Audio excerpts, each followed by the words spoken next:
how much work can a single word really do? I mean, a word you probably use all the time without even thinking about it. Well, today we're going to take one simple word, slope, and see how it unlocks this huge, pretty radical idea about global communication. So yeah, the word is slope. And you know exactly what it is, right? It's that incline you have to walk up, the side of a mountain. It's a totally normal, everyday word we all learned as kids. Simple. But what's cool is that this word is hiding a pretty fascinating secret. And here's the twist. According to the Simple English Wiktionary, slope isn't just any old word.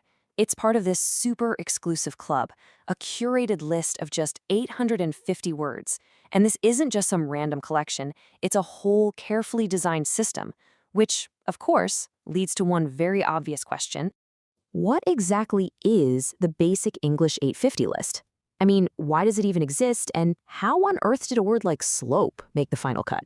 That's what we're going to get into right now. We're going to unpack this entire concept of basic English, this kind of wild idea of a whole language built on just 850 words.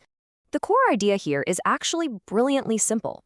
Basic English is a stripped-down, simplified version of the language.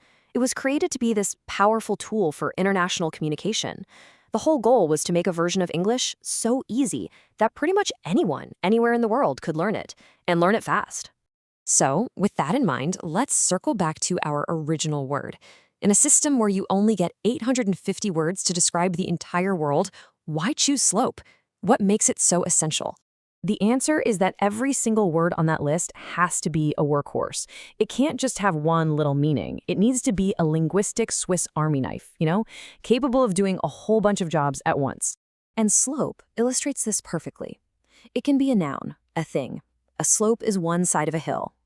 But it can also be a verb, an action. The hill slopes down. See, it's doing something. It describes both the object and the movement, which is just incredibly efficient. But it doesn't stop there.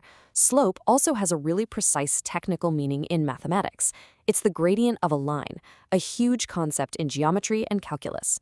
So now this one word covers geography, it covers action, and it covers abstract mathematics. So you see, the crucial thing here is this word's incredible range. It can describe a physical feature, an action of going up or down, and a core mathematical idea. That's the kind of versatility you need to earn a spot on the 850 list.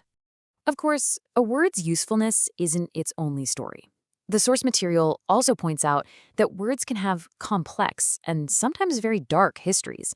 It catalogs how slope has been used as a deeply offensive and vulgar term. And that's a critical reminder that while a system like Basic English might focus on a word's function, the full history and real-world impact of words are far more complicated and can carry significant harm. Looking at this word's journey really shows us the central idea behind Basic English, using this small set of powerful words to express big, complex ideas. Think about that number for a second. 850. That's it. That's the entire toolkit they proposed for everything from daily conversation to international diplomacy. It's an incredible constraint, but it's also a breathtakingly ambitious goal to try and distill all of human expression down to its absolute essential core. And that really is the key takeaway here. The pursuit of simplicity is powerful, not just in language, but in design and how we think. But here's the thing. Simplification always forces a trade-off. It forces you to ask the hard question, what is truly essential? And what has to be left behind? Which leaves us with a final question to think about.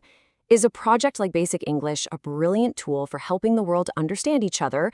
Or in stripping language down to its bare essentials, do we risk losing all the nuance, the poetry, and the richness that makes communication so deeply human in the first place?